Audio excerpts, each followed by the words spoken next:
Hola, bienvenidos a este video de nuestro canal Palabra Tercer Entorno. Vamos a hablar de un tema importante en todo lo que es el campo de la tecnología y la innovación, que es el tema de vinculación tecnológica. Para esto yo les voy a hablar de tres cuestiones, o lo vamos a estructurar en tres ejes el tema.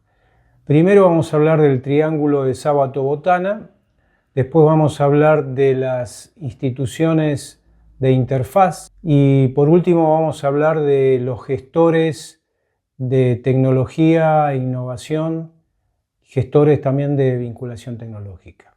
Así que empecemos por el primer eje, que es el triángulo de Sábato-Botana.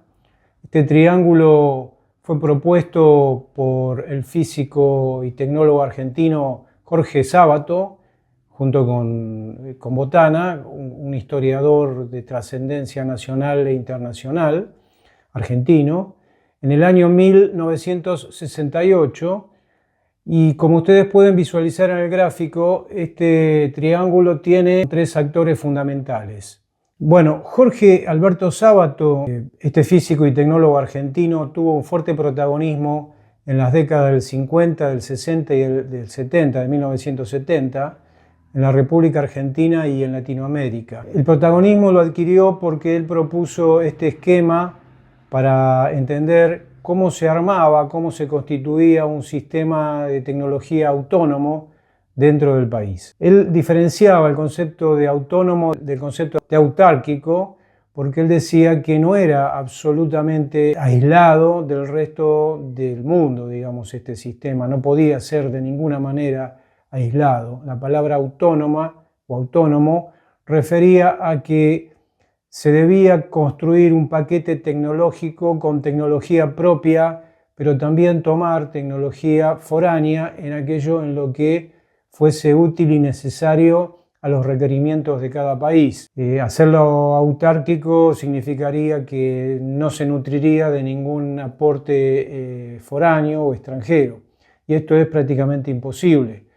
Pero él lo diferenciaba para tener una idea de que no se podía adquirir tecnología llave en mano, es decir, como una caja negra, como algo cerrado, sin comprender o adaptar esa tecnología a la idiosincrasia y a las necesidades de la infraestructura de cada país. Estas concepciones tuvieron fuerte impacto en Argentina y Latinoamérica. Para entender esto, Jorge Sábato introdujo en Argentina la metalurgia de avanzada y para ello formó varias generaciones con un aporte muy importante en todo lo que tenía que ver con el desarrollo atómico de la República Argentina. Para tener un ejemplo, la empresa argentina INVAP, fundada por el físico Conrado Baroto en 1976, es un ejemplo de cómo una empresa puede, a partir de trayectorias tecnológicas dentro de un mismo país, trabajar y realizar y concretar proyectos de alto nivel tecnológico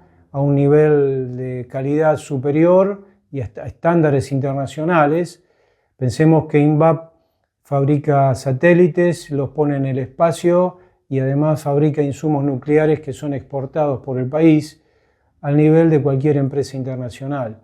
Y esto es un ejemplo de cómo ese triángulo que ahora vamos a desarrollar, que yo les hablaba al principio, que ustedes vieron en el gráfico, esa sinergia genera este tipo de empresas o este tipo de desarrollo tecnológico a lo largo de varias décadas. Entonces, vamos a hablar un poco del triángulo de Sábato, tratando de entender cada uno de estos vértices o actores.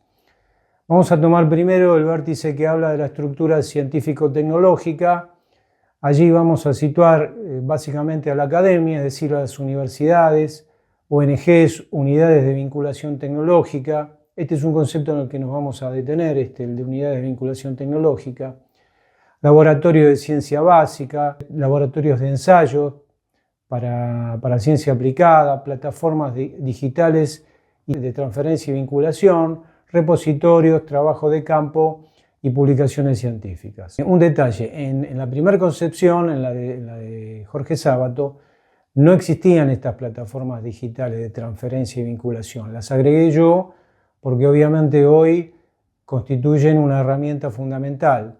No obstante, vale la aclaración de que estas plataformas requieren de cierta gestión por parte de los gobiernos porque resultan ser muy difíciles de manejar, muy difíciles de controlar y de ver su impacto o alcance dentro del Sistema Nacional de Innovación. Por lo tanto, los gobiernos están legislando, están tratando de ver cómo articulan esas plataformas, porque de alguna manera ellas influyen en la gobernanza y en la calidad institucional de muchos países, dado que tienen su origen en otro país, como puede ser Estados Unidos o países desarrollados, donde nosotros no tenemos manejo de esas plataformas. Ellas tienen sus propias leyes de funcionamiento y su propia población, es decir, pensemos que cada una de estas redes o cada una de estas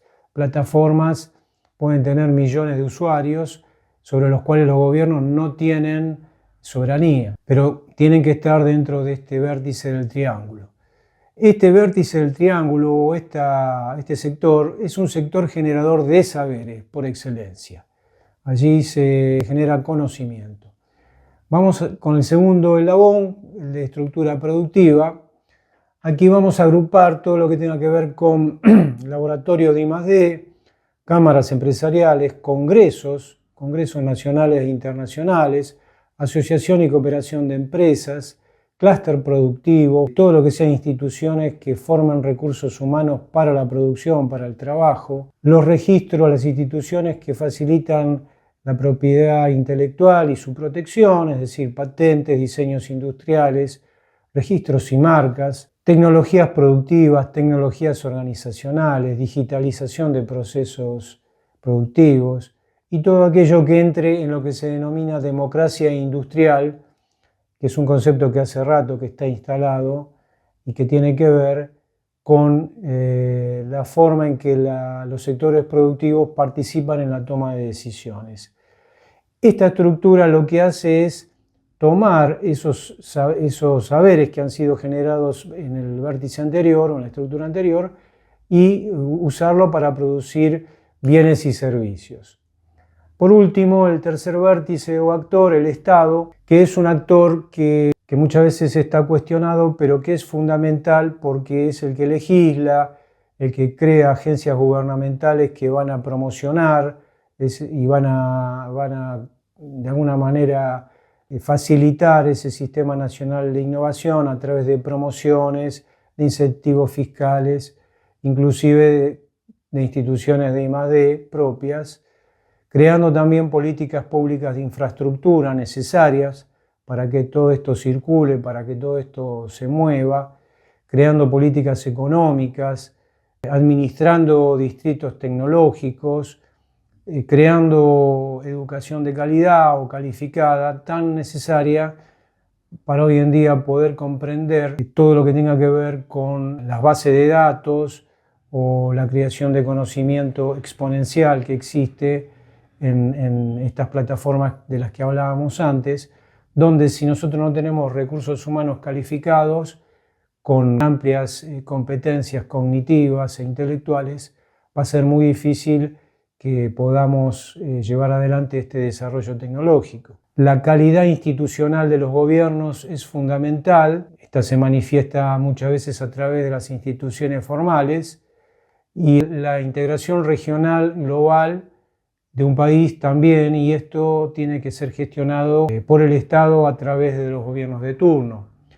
Entonces, habíamos dicho que el primer sector, el de educación, el de la academia, generaba saberes, el sector productivo los aplicaba a la producción y el Estado los condiciona, ya sea por acción u omisión, va a condicionar el uso de esos saberes. Dijimos al principio que íbamos a hablar del triángulo de Sábato y que íbamos a hablar de las estructuras de interfaz y de los gestores de transferencia tecnológica o innovación. Vamos a hablar de las estructuras de interfaz. Históricamente han sido instituciones que se han dedicado a producir conocimiento o a mediar entre aquellos que producen conocimiento y los sectores productivos que lo necesitan. muchas veces las universidades o las ONG, muchas veces fundaciones, y actualmente desde hace varias décadas se habla de unidades de vinculación tecnológica. Particularmente en nuestro país, en la República Argentina, esas unidades de vinculación adquirieron un rango legal, institucional, formal en el año 1990 con una ley.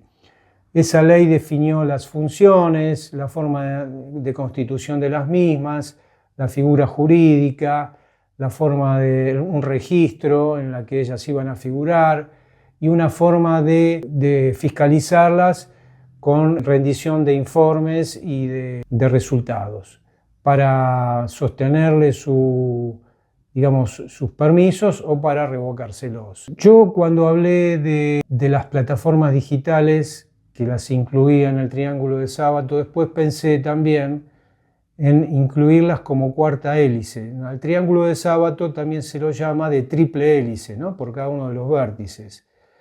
Yo crearía la cuarta hélice con ese tercer entorno digital que debe ser evaluado y considerado como un espacio de vinculación con características propias o con un funcionamiento muy específico y particular. Esto no inhabilita a los otros vértices de ninguna manera, coexiste con ellos, es paralelo y complementario a los ya existentes y yo creo que hay que darle un tratamiento especial. Insisto con esto porque además tampoco es que todo vaya a pasar por ese tercer entorno digital.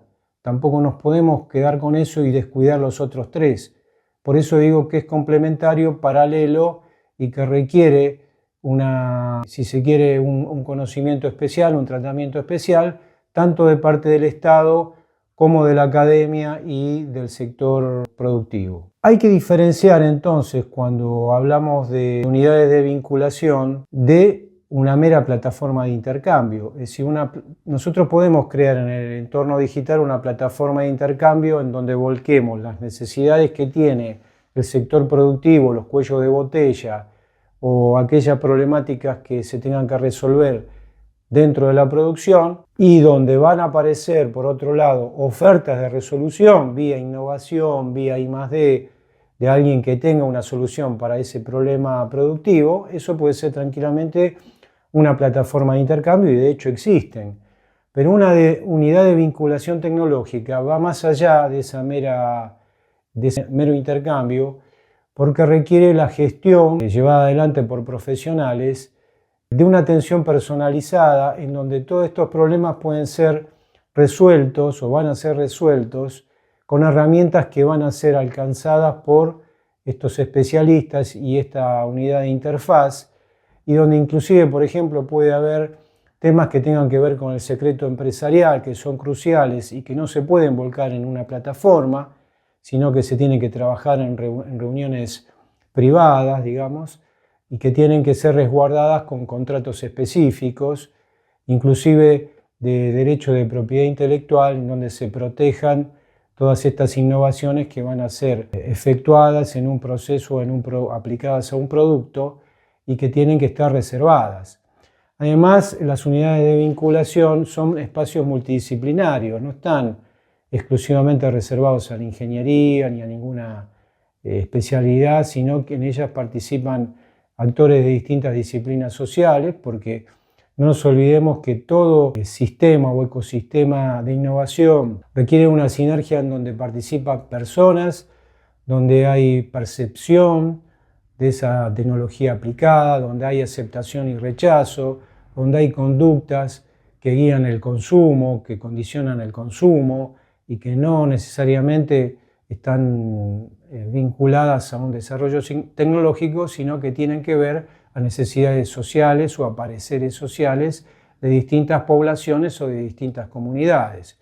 Entonces, hay una gran diferencia entre una unidad de vinculación tecnológica gestionada por personas a lo que es una plataforma de intercambio. Las dos son útiles, pero deben ser complementarias. Entonces dijimos que las unidades de vinculación tecnológica son estructuras que pueden ser públicas o privadas, de acuerdo a la figura legal que adquieran, ¿no? Si una universidad puede constituirse en unidad de vinculación tecnológica, obviamente tiene que tener su propio estatuto como unidad de vinculación, sus propias autoridades, modalidades de reunión, de rendición, digamos, de administración de proyectos, etc.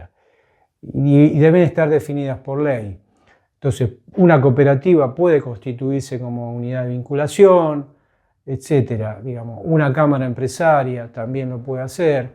Pueden adquirir un perfil netamente científico, es decir, básicamente hacer ciencia básica y ver si después ese conocimiento científico es transferido para ser aplicado, o puede adquirir un perfil empresarial, es decir, por ejemplo, trabajar temas de calidad, trabajar temas de exportación para fomentar y lograr colocar productos en distintos mercados, o bien gestionar proyectos para conseguir beneficios fiscales o incentivos fiscales que el Sistema Nacional de Innovación les esté ofreciendo y que muchas veces, por ejemplo, en el caso de las pequeñas y medianas empresas, no son conocidos y no se sabe muy bien cómo llegar a ellos, cómo aplicar a ellos, y para eso las unidades de vinculación y los gestores de tecnología e innovación van a ser los recursos ideales para conseguirlo. Lo ideal es que la unidad de vinculación sea una estructura ágil, que pueda vincularse fácilmente y que además se someta a una autoridad de aplicación. Entonces, gestionar vinculación básicamente es articular el sistema científico-tecnológico con el aparato productivo, inclusive trabajar y gestionar también todo lo que tenga que ver con propiedad intelectual, con transferencia de tecnología, gestionar los recursos públicos, como acabamos de decir, apoyar a instituciones y equipos científicos a transferir esa tecnología, generar nuevas fuentes de financiamiento, a veces a través de un proyecto de ley o alguna herramienta financiera, colaborar con lograr mayor ventaja competitiva en las empresas, identificar oportunidades de negocios muchas veces que no están vistas, no están apreciadas y que por conocimiento se las pueden acercar a las pymes, a las medianas empresas, y formular y administrar proyectos también, ¿no? Y es muy importante también en todo aquello que tenga que ver con la regionalización de la producción, trabajar sobre lo que se denomina desarrollo local, ¿no? Muchas veces las comunidades, las regiones que están alejadas de los grandes centros de producción carecen de este tipo de instituciones de interfaz y de recursos humanos que les puedan facilitar herramientas para el desarrollo local. Bien, el último punto que nos falta tocar es el de los gestores tecnológicos. Acá tenemos que hablar básicamente de recursos humanos que deben ser formados con competencias para poder conducir todos estos procesos, ¿no? Procesos exitosos de innovación tecnológica en ecosistemas productivos, básicamente locales, ¿no? Tienen que ser profesionales idóneos, con capacidad de liderazgo. Básicamente, ¿en qué? Liderazgo en I+D+I, es decir, en investigación, en desarrollo e innovación, pero también en recursos humanos. A veces esos líderes pueden ser empresarios, pueden ser profesionales, investigadores, consultores, funcionarios también capacitados, que puedan adoptar el rol de gestores tecnológicos. Y las problemáticas a tratar son las que ya fuimos enumerando, es decir, tener la capacidad de evaluar escenarios actuales y futuros en innovación, tener la capacidad de administrar herramientas de diagnóstico tecnológico, poder evaluar nuevos mercados y desarrollos comerciales, también sistemas de información gerencial, fuentes de financiamiento, marcos regulatorios, poder analizar casos y presentarlos como ejemplo para otros empresarios o emprendedores, poder evaluar la oportunidad de digitalizar procesos productivos, algo que está hoy muy sobre el tapete en lo que es el área de producción, ¿no? Y a modo de cierre, entonces quiero hacer un breve comentario sobre lo que hablamos. Es decir, básicamente hablamos del triángulo de Sábato. A partir de ese triángulo definimos lo que es vinculación tecnológica, nombramos a las estructuras de interfaz, las tradicionales y alguna alternativa como pueden ser las plataformas digitales. y definimos muy bien lo que es una unidad de vinculación tecnológica, describimos sus características y hablamos también del rol de los gestores tecnológicos o gestores de innovación tecnológica. Muy bien, espero que sea útil el video y los espero en el próximo. Muchas gracias.